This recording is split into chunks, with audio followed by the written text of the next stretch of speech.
All right, everyone. Well, thank you so much for joining us. We're going to go ahead and get started.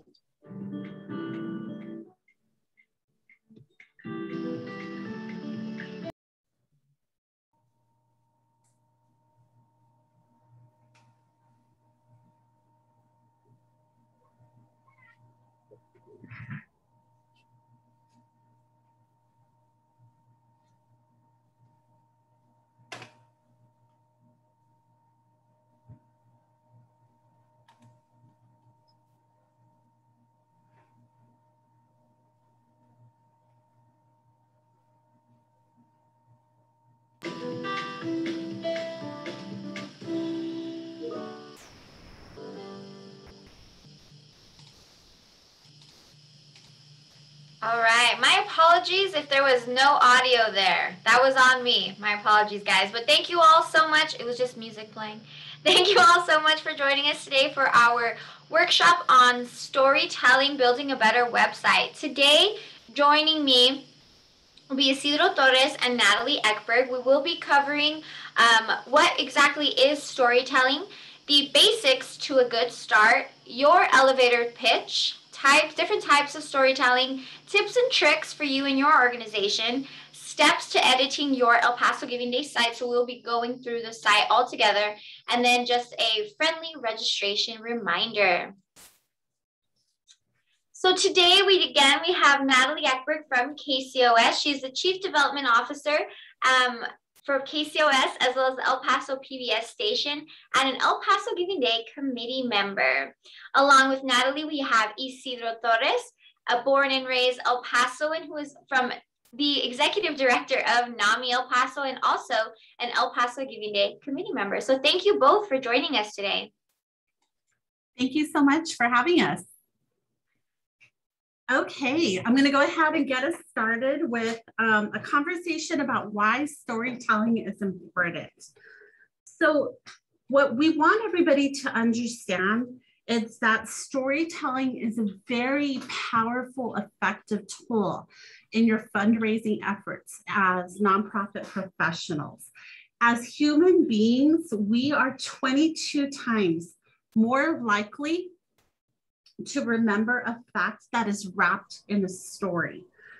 Many of us in the nonprofit sector are used to sharing and sharing proudly, as you should, the statistics and facts and figures and data that make up the work of your nonprofit. So we serve X number of people a year.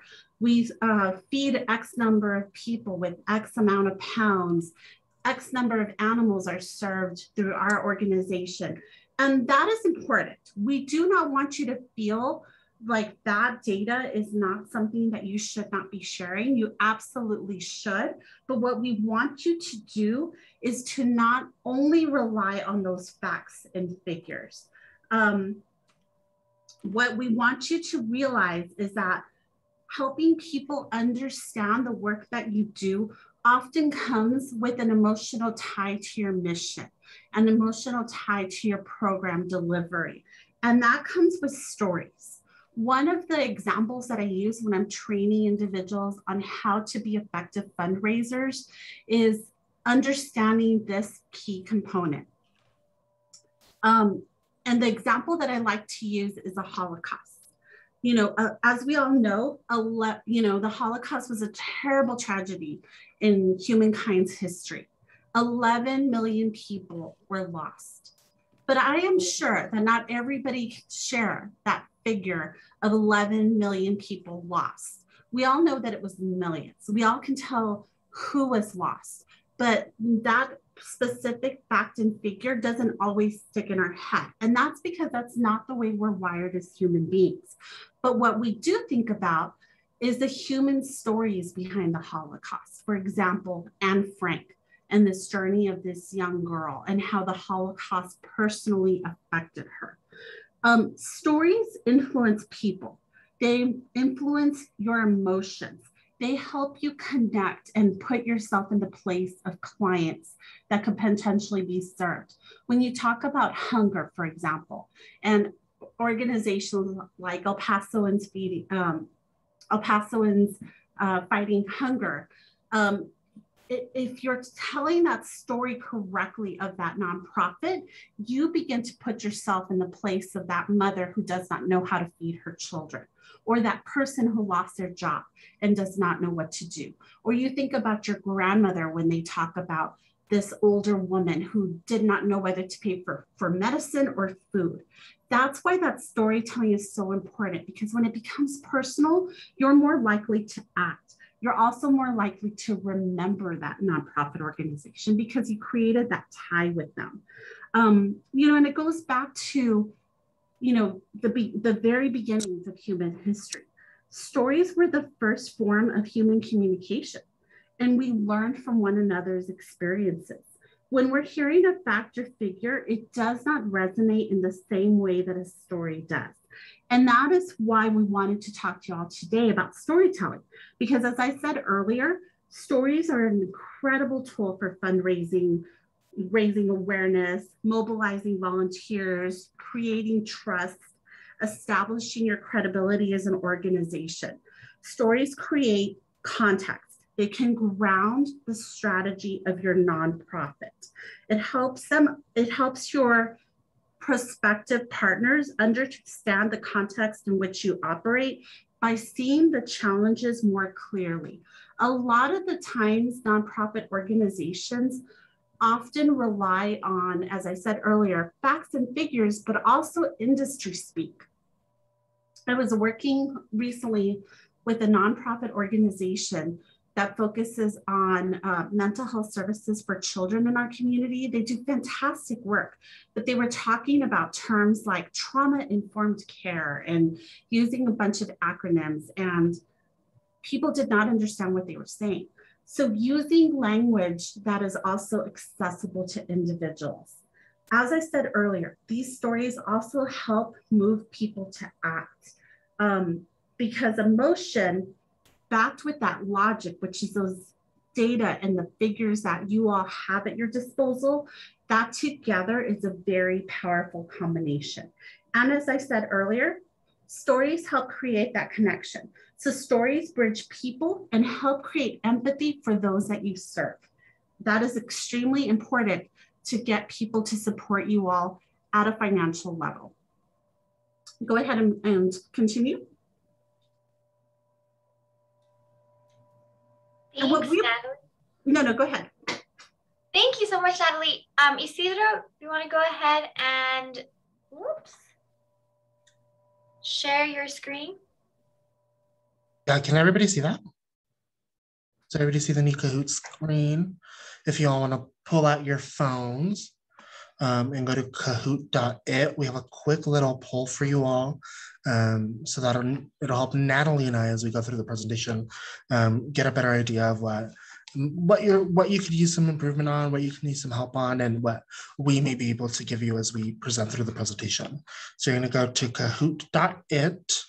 You can open up a new web screen on your computer. You can go to your phone, do kahoot.it, and then you're going to enter this PIN, 3200632. There we go. We have a couple people in. If anybody's struggling, let me know.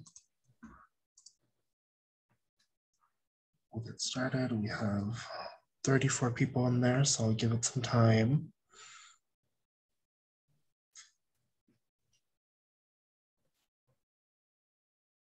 Not letting me in on the website.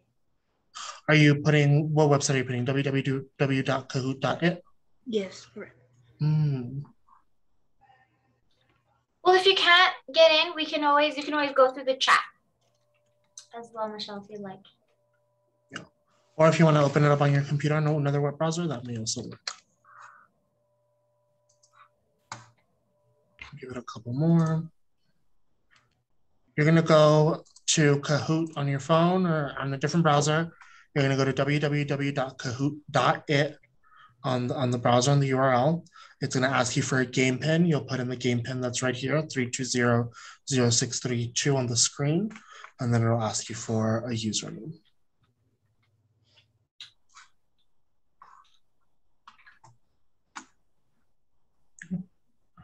I'll get a little bit more So the login is all here, Miss Judy, on the screen. You go to kahoot.it, and then the pin is right here on the top, 3200632.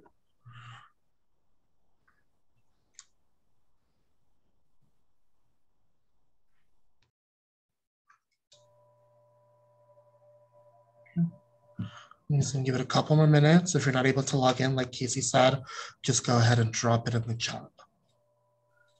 And the purpose for this poll is really, we want to know what you feel you need help with. So no pressure at all.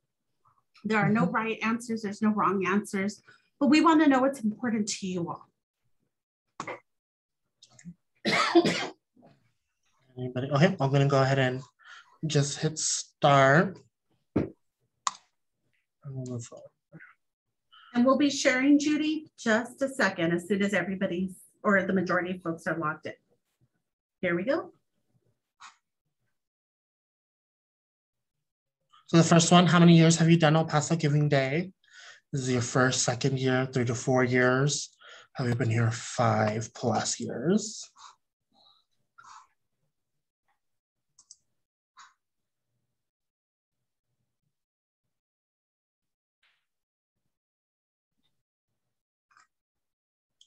Okay, so we have quite some new people. Some here have been here 3 to 4 years, and we have some 2 experts who've been here quite a while.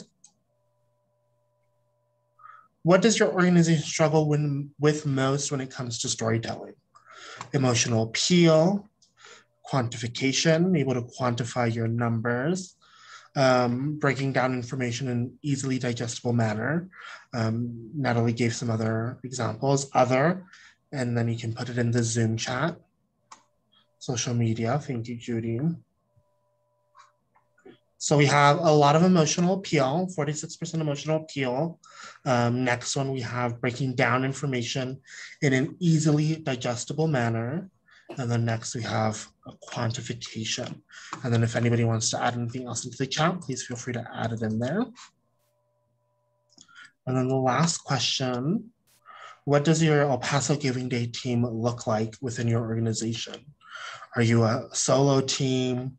Are you volunteer-led with different volunteers, board-led? Do you have a development team helping you with your El Paso Giving Day? I needed it myself.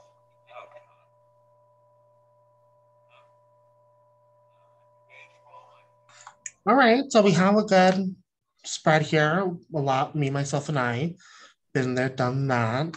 We have some volunteer-led, some board-led, and some development teams. Awesome. And so that just gives us an idea as we go through the presentation. I think it'll help Natalie and I really focus on some of the parts that'll be helpful to you all. And so I'll let Casie continue on with the presentation. Yes, now you all see I use Canva. Obsessed with Canva. Take a look at it if you need help with social media or any other graphic design marketing material. But now we're going to go ahead and go into some breakout groups. And we're going to talk about, what does storytelling mean to you? So everybody just give me a quick second. Different communities. Oops. And in different communities can definitely be difficult, but I think we'll go on to the next slide to talk a little bit about the recipe. I don't know if. Yes, thank you so much, Naomi, for sharing. Really appreciate it.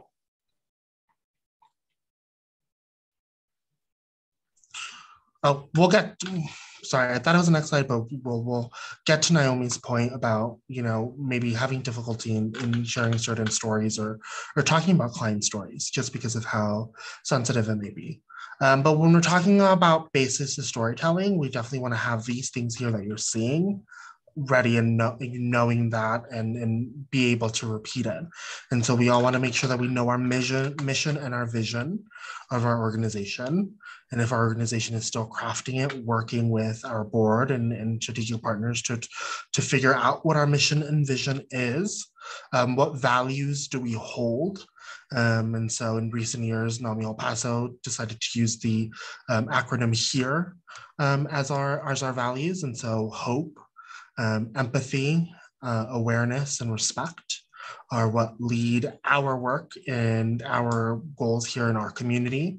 Major programming, what are the services that you offer? Knowing that and knowing the specifics, how do people register? How is it helping individuals and who is it helping?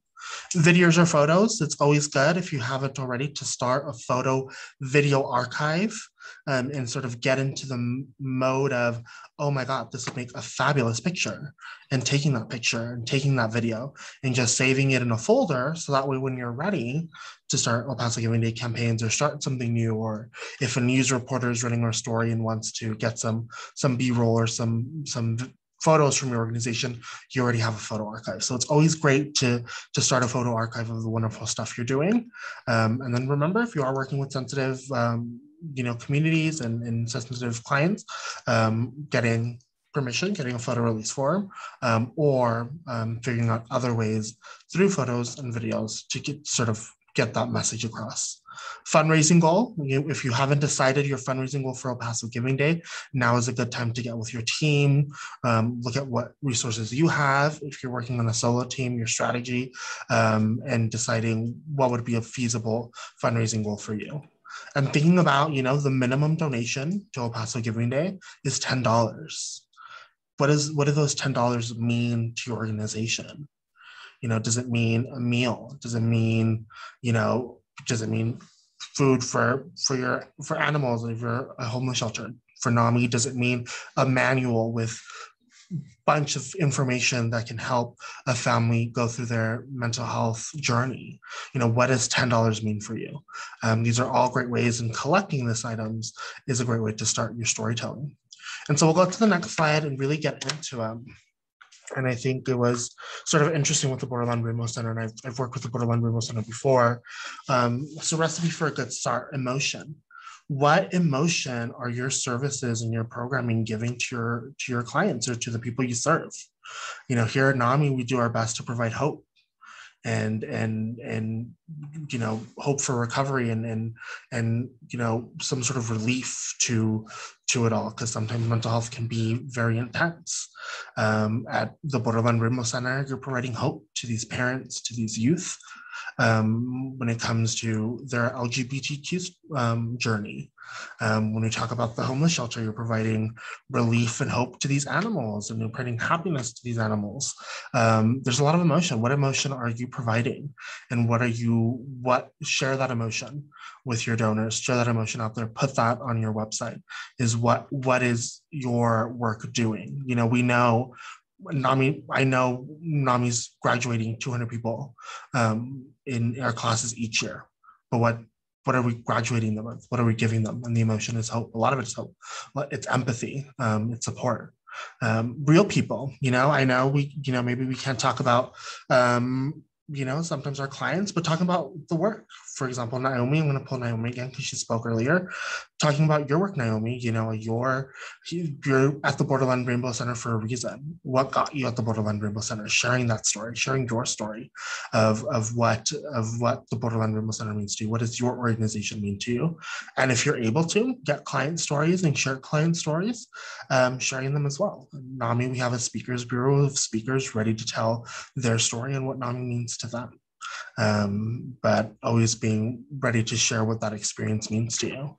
And the need and urgency, obviously, now more than ever, there's a higher need for all of our work and an urgency for all of our work as we continue to undergo this pandemic and hopefully see the light at the end of the tunnel.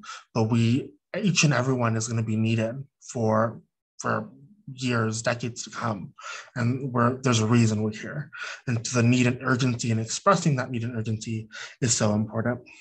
And then again, always talking about yourself, talk about what your story is, talk about, again, expressing your work with your organization and putting a face to it. And when you go out there and when you ask for these donors, ask for these new donations or matching funds, there's a lot of great matching fund gifts this year, you're the face of the organization. And how are you going to represent your organization with the stories you have?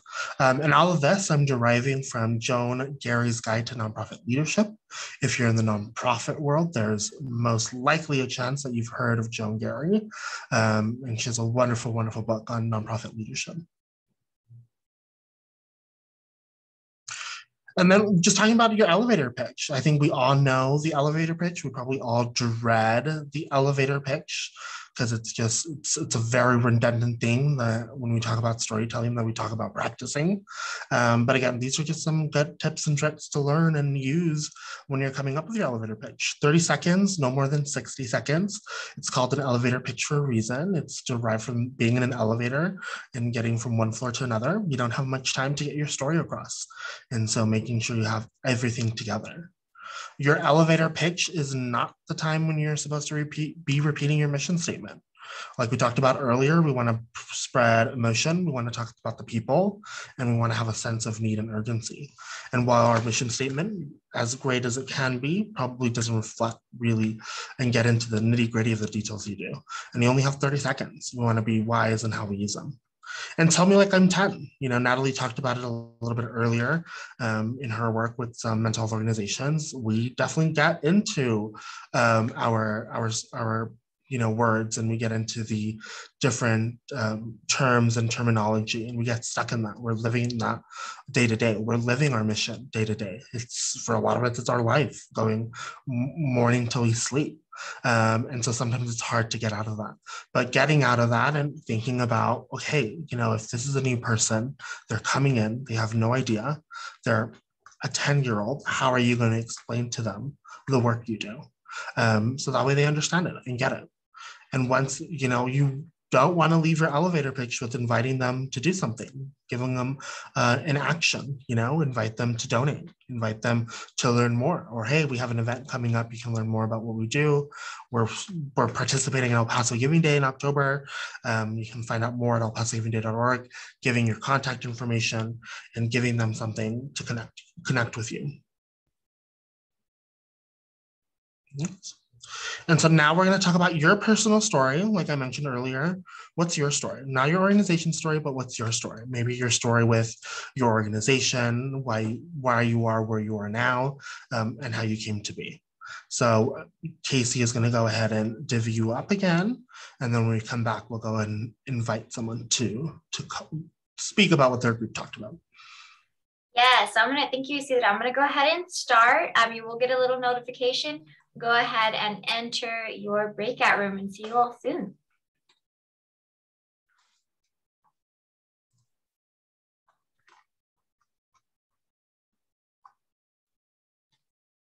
Welcome back, everybody. Welcome back. Does anybody want to go ahead and share with the group?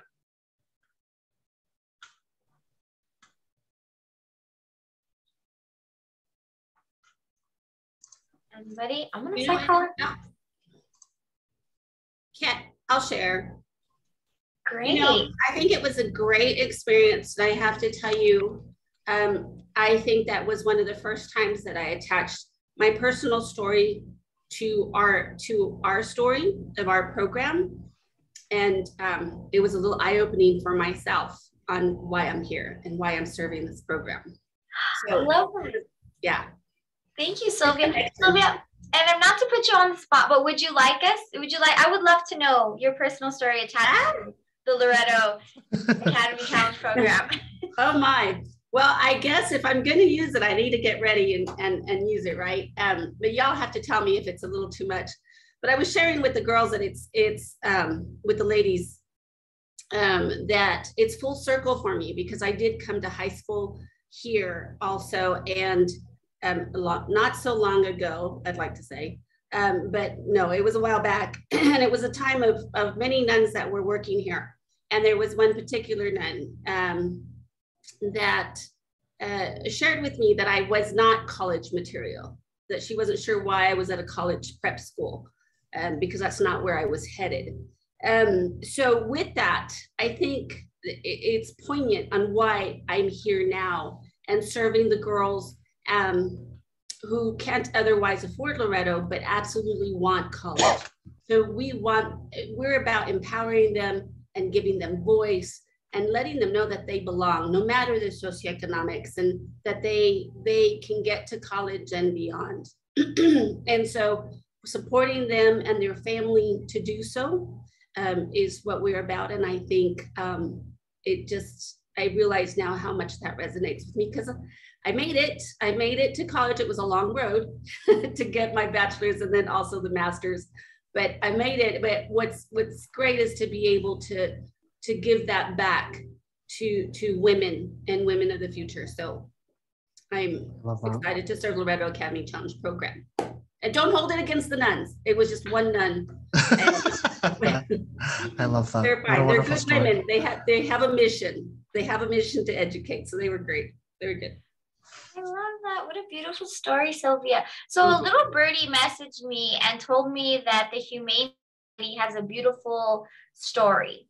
I don't know if they would like to volunteer and talk about their story. Sure, I would love to share my story. It's Lupe. Yes, hi everybody. My name's Lupe Diaz. I'm the Community Relations Coordinator for the Humane Society. And I was telling my group that before I actually started working here or ever thought that I would be working here, I adopted my first rescue from here. His name was Baloo. I adopted him right after my father passed away. So I always see him and all of the animals we have here. He came into my life in a very special time. So when I had the chance to come to work here, I dedicate every day to him. He was, oh, sorry, I'm gonna cry. But he was a big part of my life. I had him for 10 years. He passed away 2 years. And, you know, it's weird to say, but I'm very thankful for the person that surrendered him. He was actually an escape artist. That's why they surrendered him to the Humane Society, and he was always getting out. And he was, I gotta admit, a few times I went out there and he was gone. But thank goodness I always found him. But he was very special to me, and I see him in every single one of our animals here. So that's why I love my job so much. Thank you, Lupe. Thank you so much for sharing. I appreciate that. Oh, you're welcome. Thank you. Well, thank you, Lupe. Thank you, Sylvia, for so much for sharing your personal stories and connecting that to your organization and why you're with your organization. Not to be emotional or dramatic, but I definitely, hearing you all just, you know, having this powerful messages and connections to your organization is why I'm a part of El Paso Giving Day. And I love working with you all so much. I love learning about everybody's mission and programming. And just thank you for that little reminder. But thank you guys so much. Isidro, I'll let you take it away. Yes, I think we're going to go off to Miss Natalie. Okay, perfect. Thank you all so much for sharing those stories and for participating in the breakout rooms. We know that sometimes that feels uncomfortable, and sometimes, you know, it kind of forces you out of your comfort zone, but that is intentional on our part. We want you all to really examine why you're involved with the organizations that you're involved in. What is the emotional connection for your nonprofit to the community? And 3, like where are you lacking in terms of having that story for your nonprofit? Because you all are going to be going out into the community and doing this.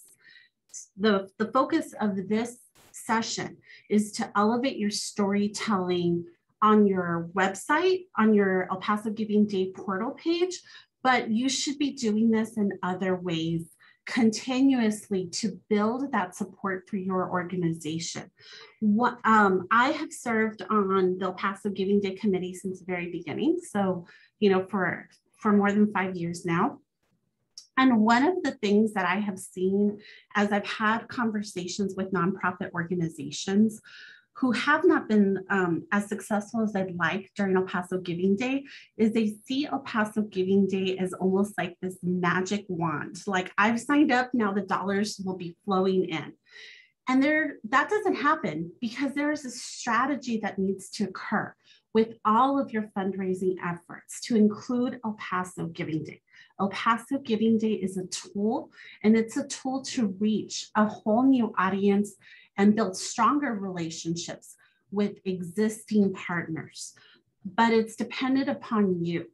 And so we're asking you to step out of your comfort zone at times and evaluate and examine where you're coming from as a storyteller, because if you don't have those pieces in place, you're not going to be able to engage with partners. And that is the purpose of those sessions, because we know that some people don't like them. We get that, but it's such a valuable exercise to help you really be more successful. So know that that's where we're coming from. But in terms of storytelling, we want you to think about your audience. In this case, we know that our audience are prospective partners, donors. I mean, we certainly want you to look at your existing donors and reach out to them and let them know that you're participating in El Paso Giving Day. But it can also be an opportunity for you to create a strategy around lapsed donors. For those of you who are not familiar with that term, lapsed donors are donors that at one time gave to you all, but stopped giving to you.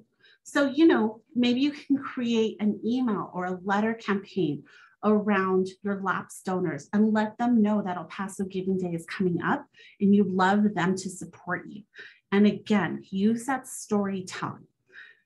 Is it community representatives? Is it volunteers? Sometimes we forget to ask volunteers to donate as well. And they are some of your most engaged stakeholders. Now, some volunteers do not have that financial capacity to give, and they're doing what they can, which is their time, but you don't make that decision for your donors. You should be asking everybody who is, aware of your organization. You need to be that advocate for your mission, for the people you serve, for the students at Loretto, for, the dogs and animals who are vulnerable in our community. You're their advocate. If you do not go out there and say, give to us and here is why, then nobody else is going to do it for you. So you don't make that decision for, we're not going to ask volunteers because they're already giving so much. No. And what's great about El Paso Giving Day in particular is that El Paso Giving Day is one of my favorite examples of community impact that is out there in our region, because, I'm making some assumptions out there, but probably nobody on this, Zoom session is a millionaire. We're all getting paid, with our impact, with our nonprofit salaries. We all know that for most of us, that is not a significant amount of money. We chose to go into this because we wanted to make an impact on our community. And there are millionaires out there, including in our community, and we hope and know that most of them are doing the right thing by supporting our community. And that's significant. However, the power of something like El Paso Giving Day is that it does not take a lot for people to make an impact. So in a community of 800,000 plus, if everybody gave that minimum $10, what could that do? If you have 5,000 people who used to give to you and are no longer giving to you, and you reached out to them and said, we know you haven't given to us in a couple of years. Let us update you on our story and what we're doing and how we're making an impact in El Paso. And let me share with you one story. And we're asking you to give $10 or whatever's appropriate for your organization to provide X number of materials or X whatever it is. And half of those people gave, what could that do for you as an organization? So it's about making sure that you're considering your audience and that you're reaching out to them in a strategic way. And then how are you going to tell your story? Newsletters, e-newsletters. There's a lot of tools out there like Constant Contact, for example, that make storytelling very easy. There are templates out there for those of you who are, not graphic design savvy, like I'm not graphic design savvy. There's opportunities out there to do it and to do it without a lot of money. E-newsletters are very effective, and it'll even tell you like how many people opened your email, for example. There's text to give opportunities. Social media out there only typically requires the investment of time. But again, you need to be strategic in your storytelling. I know it was shared earlier, we don't know how to share our story effectively because, of privacy concerns. And Isidro, touched upon this in a very effective way. Another way to handle that is to use aliases. Change the name of the client, change the identifying details, and let people know details have been changed to protect privacy of our clients, but let us share the story of how we're making an impact on this one person named Laura, and then share the story in a way that, resonates with everybody. I like to tie my storytelling with the facts and figures. So for example, we are serving 500 people every single month, people like Laura, who came to us with the need of XYZ. One of the things that you want to do is you want to make your donor the hero of the story. So with your help, we can continue to serve people like Laura and serve vulnerable people in our community. With your $10, we will be able to provide X, Y, Z. As Acedia said earlier, we want to make sure we're specific and that we ask for a specific amount and that we quantify it so that people understand what you all are going to be able to do. I also recommend to people, as Isidro said earlier, that you share what your goal is so that they know what that impact is going to be. If we raise $5,000 in El Paso Giving Day, X will happen. And with your help, we can get there. So again, you're using the storytelling of the person who reading it or the person that you're talking to.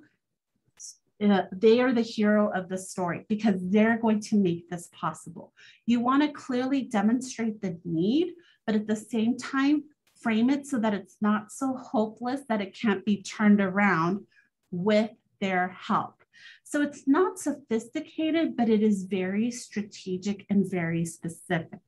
Some of our nonprofits do an amazing job with having face-to-face events and face-to-face meetings rather, and outreach events in preparation for El Paso Giving Day. And I think that's amazing if you have the resources to do it. I think at minimum, you sit down with your major donors and ask them to consider serving as matching funds so that you can tell people, with your help, we can raise X number of people. And we have exciting news. X donor has agreed to match funds up to X amount. So your money is going to go further or be doubled or whatever the match agreement is. You really want to have a strategy with your board as well so that your board can also be storytellers. Give them some templates, give them some photos, make sure you email it to them. Give them some social media examples as well so that they can cut and paste and personalize it and help you reach more people through effective storytelling. Outreach events are great.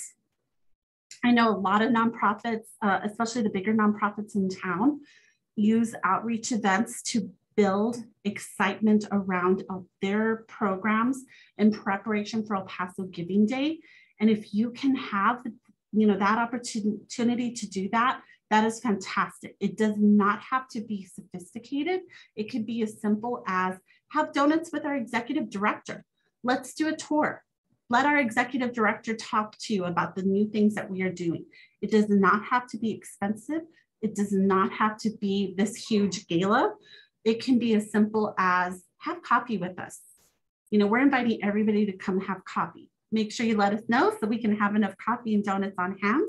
But those outreach events do not have to be, a big, expensive undertaking. However, we know that there's a lot of volunteer-led organizations and One People shows on this call and in our wider community. If you are not in a position to do that, that is okay. You can be an effective storyteller through social media and e-newsletters and letters, and doing it in the ways that we've already talked about. You want to ensure that your story is the same and strong on every single platform. As I said earlier, you want to make your donors the hero. You want to be clear and succinct. You want to make sure, as Isidro said, that you have a specific call to action, which is we are asking you to give a minimum of this so we can reach our goal of this to serve clients like this. And you want to connect it to your mission. And as I said earlier, just be as specific as possible. You know, so you don't want to use phrases like, we need your help. What does that mean? Unless you tie it in a later sentence. Needing your help, that means different things to different people. You want to quantify it and say, by donating X amount, you're going to help us reach our goal of XYZ to serve XYZ in the community. And again, tie it back and continue to use those statements so that people feel like they are partners in your success. You know, it's hard. Some of you have talked about like how it's hard for you to find those stories. I just want to finish up by saying that you really want to cultivate a storytelling culture in your nonprofit organizations. And one of the things that I do is that at the organization that I represent, I start every single meeting, board meeting, committee meeting, staff meeting with a mission moment. And that's just a couple of minutes to remind us of who we're serving and why the work that we're doing is important. It helps keep us mission focused and energized, but it also continuously allows us to have those stories in our heads so that when we're meeting with the donor, they're readily available because I've just heard 5 in the month.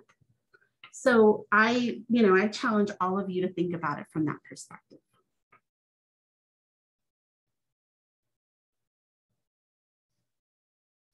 And that's it. We're going to break into groups now to help you practice telling your organization's story. Yes, thank you. Thank you so much, Natalie. All right, so I'm going to go ahead and send out the breakout rooms. Again, you will get a notification. Go ahead and click to enter your room.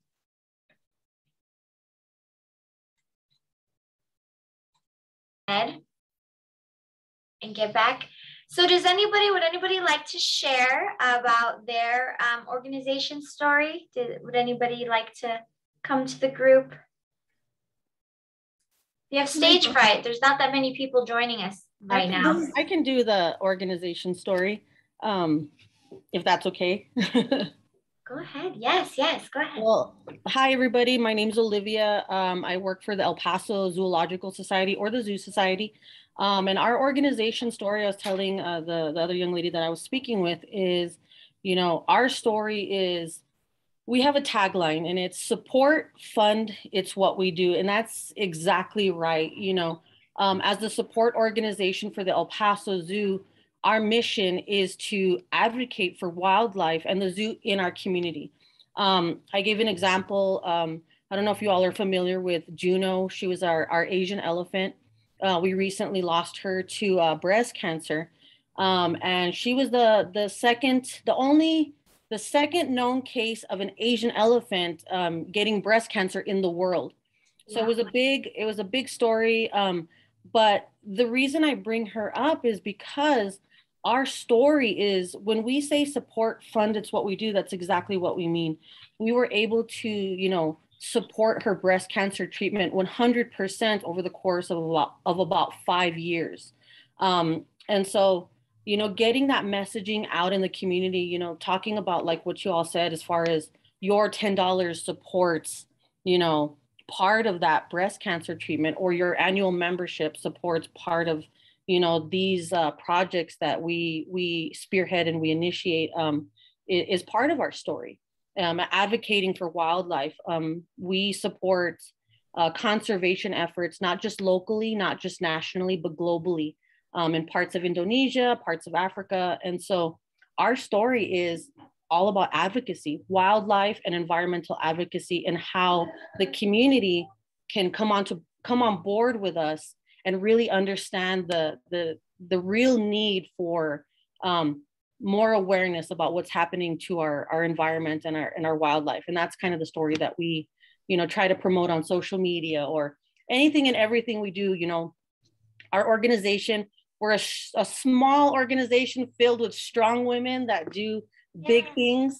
And we're really passionate about wildlife and environmental advocacy. So that's kind of the gist of the El Paso Zoo Society story. So thank you guys, for all that you guys do individually for your organizations.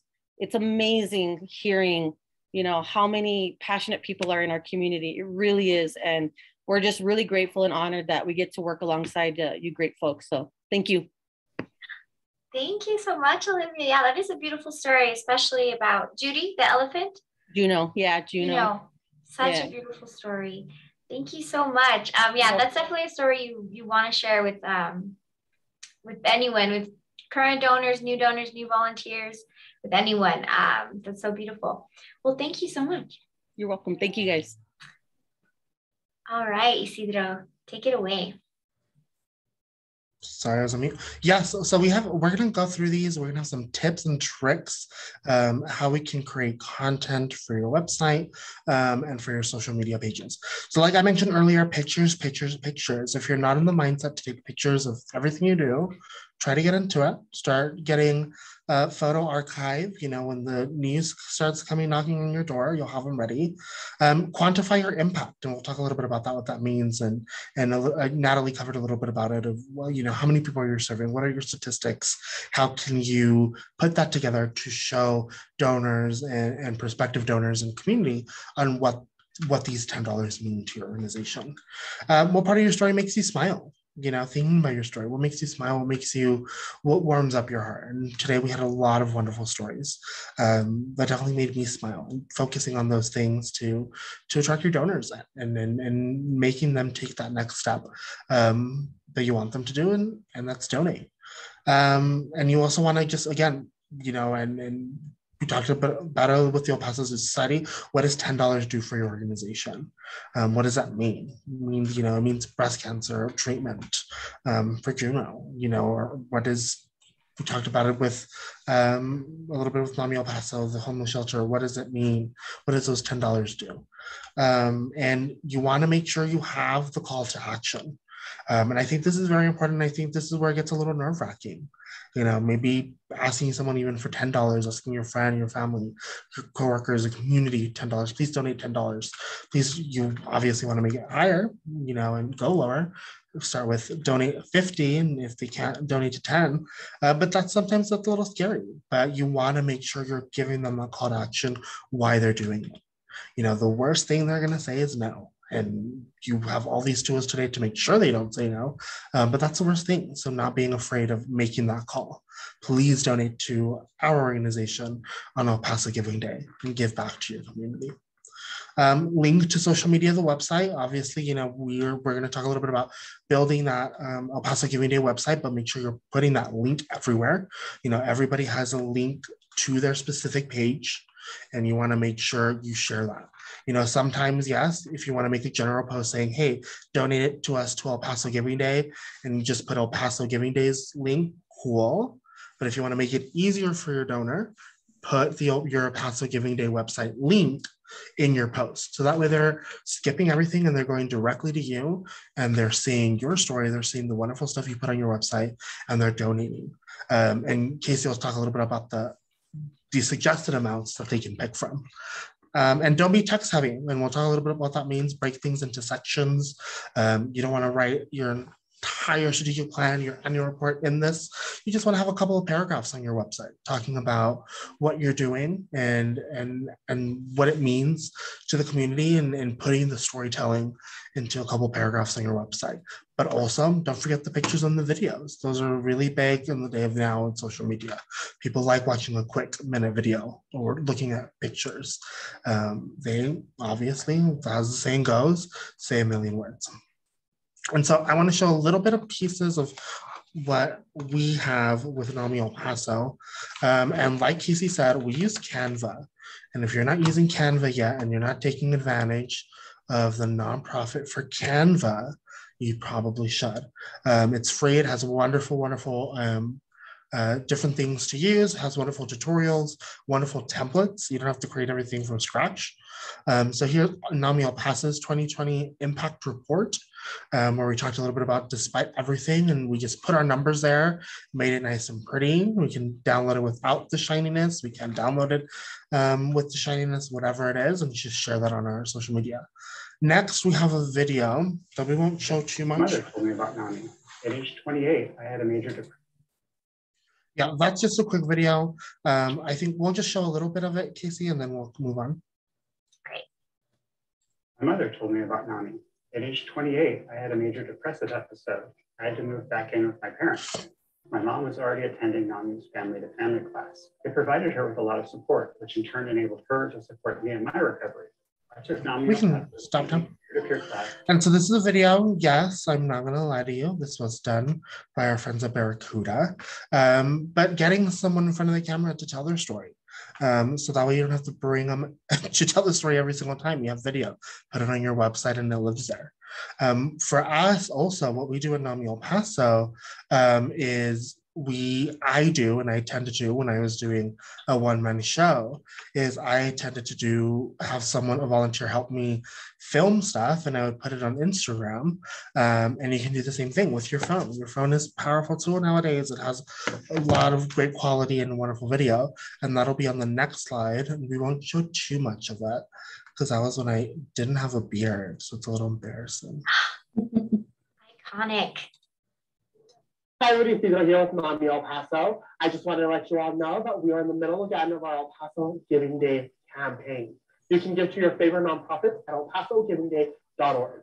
If you donate to NAMI, your donation is going to go back to our free programs, presentations, support groups, and everything we do to bring awareness to mental health and mental health conditions here in our community. We appreciate your support, and we hope we can count on your El Paso Giving Day donation. So it doesn't have to be too fancy, filming something. You know, I always like doing it downtown because we don't have a lot of, our classes and things don't have a specific space. And so I do like to make it El Paso centric. But if you have a specific place where the kids play, where the dogs are, where different things and programming is happening and it's part of your branding, film there. You know, it doesn't have to be long, 30 seconds, 40 seconds, getting it out there, making that elevator pitch is gonna do it. And these videos are powerful. People love watching the videos more now so than reading text. It's definitely going to get their attention span a little bit easier. And you can take these videos and embed them on your El Paso Giving Day website. Yes, thank you so much, Isidro. And right to Isidro's point, you know, Instagram is changing. The sites are changing now with new platforms such as TikTok. And so videos are what's going to be pushed out there. So I know maybe recording a reel might be intimidating to you all, but just like Isidro did, he did that with an iPhone. It's very simple, just a quick script. Even if you just want to put it on your story, it's really, really quick and simple. And of course, if you need assistance with it, always reach out. But now we're going to go ahead and go into how to edit your El Paso Giving Day site. So can everybody see my Paso del Norte Community Foundation screen? Yes, where awesome. We're El Paso Giving Day. This is our PDNCF El Paso Giving Day site. So this is what you're going to see when you go into the back end once you click on your organization. From here, you're going to click Edit Profile Page. And again, this is where you make your site, where you make your storytelling happen on the Giving Day site. So you want to choose an image. Lots of times people put their logo, but if you have a more photo that would resonate with a donor, go ahead and put that photo. I believe I saw an organization that had a photo of 2 children, and which I thought, of course, you have that, the consent from the parents. That was I think an awesome idea to put. We have our introduction. Here, this could be just your broad mission statement. I would encourage you all to keep this simple, short, and sweet. This is not our Advancing Philanthropy in our Paso Norte region. That is really a brief general statement of our mission statement. So if your mission statement on this portion is a whole paragraph long, I would really recommend condensing it. Even if, because you know, a donor could just be donating on El Paso Giving Day just because they know what El Paso Giving Day is about, and they don't know necessarily a specific nonprofit they want to support. So they're just going on the site, Googling, searching for causes, and they came across your website just on accident. Now, if they see a bunch of text-heavy words, and because these words are pretty heavy by your photo, chances are they're not going to read through it. They're just going to kind of skim through, and they're just going to be like, next, let's go to another one. So keep this brief. Let's keep it brief, just like your elevator pitch, short, sweet, simple, to the point. Here you're going to click your causes. Now you are allowed to pick 3 causes that your organization advocates for. And then your story. So this is really where your storytelling piece falls in. Here we have our mission statement, and then we have a really cute video. Now, to upload a video onto your site, you're going to need the embedded code from YouTube. So upload your story of choice, upload your video of choice to your YouTube account, or create a personal YouTube account and make that private. If you need assistance with uploading a YouTube video, you can reach out to me. I've uploaded many for different organizations. Go to the YouTube account, and you're going to go to share. Now, once you're at share, you're going to click, do not click the copy link. If you want the video to live on the page, you're going to have to click on the embedded code, and here you're going to copy that embedded code. Then you're going to come here and paste it. So that's why it looks really funky. It's going to look like these funky words, but I promise you it's going to live on the video is going to live on the site. So the individual monitoring your site will just have to click play. So very simple. Then we have a little bit brief of information about the Paso Norte Community Foundation. Again, with you, this could be where you put your story piece. Make sure it complements the video, and your story complement each other. So if you don't have a broad video of your organization's mission, vision, and overall programming, just go ahead and if it's like a volunteer focus, or if it's on a certain program, it's not broad, then put it on the site, and then make sure your story complements that video. Do not put up a story if it's, for instance, what if it is this testimonial that that Isidro just presented about NAMI El Paso? If you put that testimonial, I'm expecting the words to complement that video. I cannot just have 2 conflicting stories going on, because then now your donor is a little bit confused on what's going on, and they might lose interest really quickly. So definitely want to have your videos and your storytelling complement one another.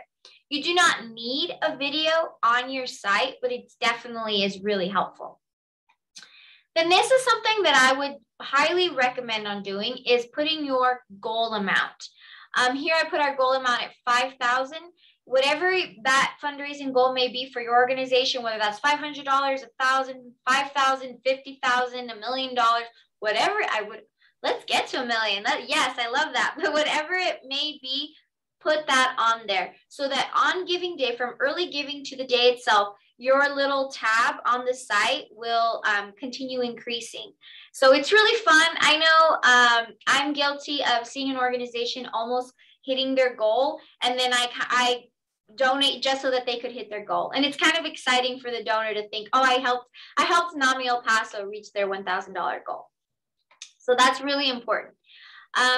Again, just like had Natalie spoke, include your website URL, volunteer URL in case you do have one. We do, at Paso Norte Community Foundation, we do not have a specific website for volunteers. So I just put them back to our page. And then, or you can put them to your contacts page. And then your Facebook, we do not have a Twitter, Instagram, and LinkedIn. Make sure you put all of these links so that your donor can further support you more than just that donation. Then we have a custom thank you email. This is going back to something that we might have mentioned in our first workshop on donor retention.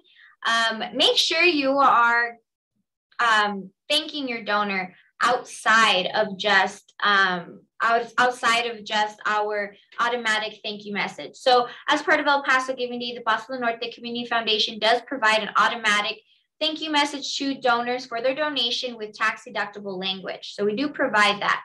Now it is your turn to say thank you to that donor, to make that connection and build that relationship or further enhance that relationship you have with that donor. Very simple. You could have it from your email address, the subject line, and then a cute, could be something simple, thank you. And you can link it to a video or to link it to your website. So it's very simple to, again, edit your site. And then we have the suggested donation amounts. Now, this is going back to what Isidro and Natalie did focus on, was quantifying a donation. Unfortunately, I'm providing a bad example here where I do not have one, but here we can add suggested donation amounts. And I'm going to say $10. Now, $10 provides a donor to pamphlets. It provides pamphlets so that we can provide more awareness about the amazing facilities, amazing programming that the PDNCF does for our Paso del Norte region. So of course, this is really quickly, just for the example, I have my $10 brochure. So then when a donor goes onto this site, they'll say, oh, you know what, I only have $10, or I want to donate this, I want to donate that. They just click on the $10 and there it's already in their checkout cart. So they are funding brochures. That's a really bad example, but I think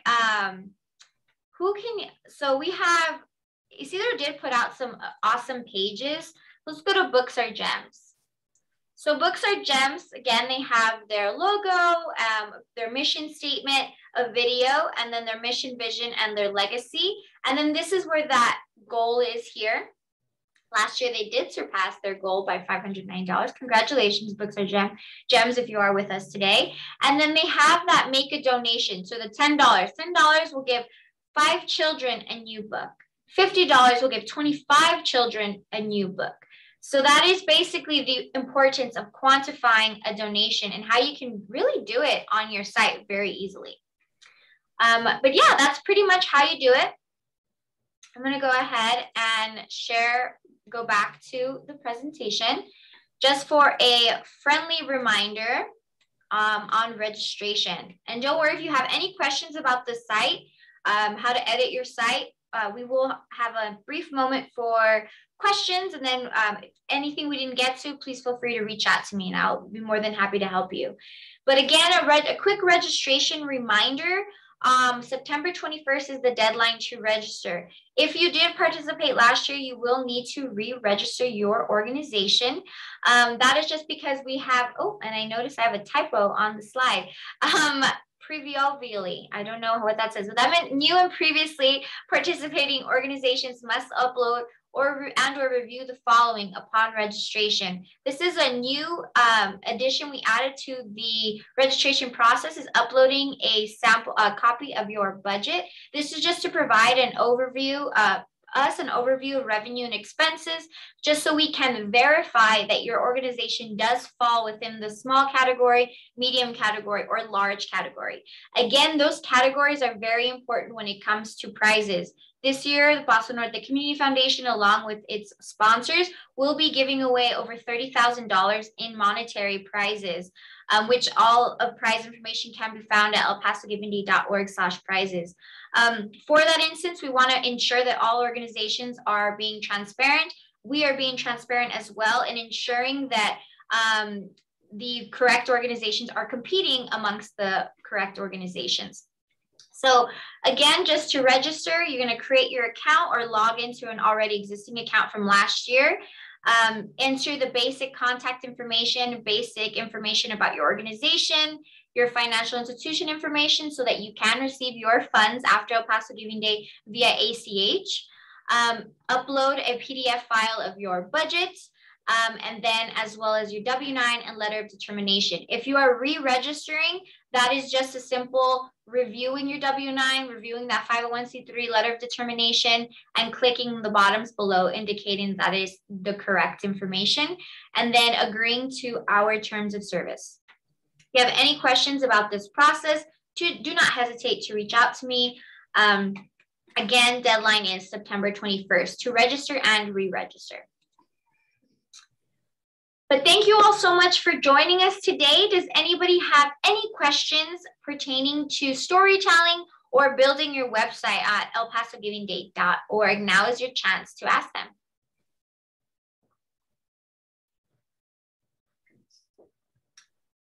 And just to bring some light on Naomi's question, she did ask, what is the time suggestion for this video that we had discussed? And Isidro did respond with no more than 2 to 3 minutes, nice and short, and to end with a call to action to donate elpasogivingday.org. Perfect, Isidro, thank you. Kelly, go ahead. I see your hand is raised. Yes, so we heard some really good stories today. So my question is, if somebody, and you may have already answered this, and I apologize, but if somebody has the outline for their story, but they're not quite sure how to pull it all together and get it in that nice little, 2-minute window or box, are they able to reach out to get some assistance with tailoring that story? Yes, of course. If you need any assistance with tailoring your story, strategizing your El Paso Giving Day campaign for this year, please feel free to reach out to me. I sat down with many organizations in the past year just to go over their campaign, what worked last year, what didn't, what we should change. I'm definitely here for that. I'm happy to as well. Thank you, Natalie. Awesome. Well, thank you everybody so much for participating today at our third workshop on El Paso Giving Day's third workshop on storytelling and building a better El Paso Giving Day workshop. I really appreciate everyone's time for being here. And again, if you have any questions, please feel free to reach out. And I hope you all have a fabulous rest of the week. It's almost the weekend. Bye, everyone. Thank you, everybody. Thank you.